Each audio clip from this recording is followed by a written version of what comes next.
Realisasi penerimaan pendapatan asli daerah atau PAD Kabupaten Bangli hingga pertengahan 2024 belum mencapai 50%. Meski demikian, Pemkab Bangli tetap optimis hingga akhir tahun 2024 PAD dapat mencapai target.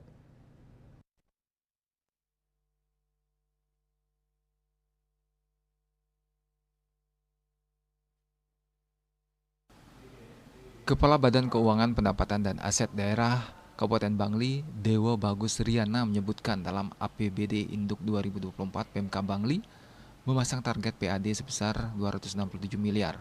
Target tersebut kemudian ditambah 7 miliar dalam perubahan APBD, sementara itu realisasi PAD dari Januari hingga Juli baru mencapai 120 miliar.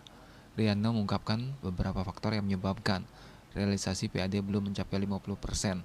Salah satunya karena adanya penghapusan beberapa retribusi yang mengakibatkan Pemkab Bangli kehilangan potensi pendapatan sebesar 733 juta. Di samping itu penyebab lainnya karena beberapa pajak baru bisa dipungut setelah Maret seperti pajak bea perolehan hak atas tanah dan bangunan dan pajak bumi dan bangunan PBB. Meski realisasi PAD belum mencapai 50%, Riana tetap optimistis hingga akhir tahun nanti PAD dapat mencapai target yang telah ditetapkan. Untuk mengejut PAD, pihaknya akan memaksimalkan sumber pendapatan lainnya, salah satunya pajak dari glamping. Bali Pos melaporkan.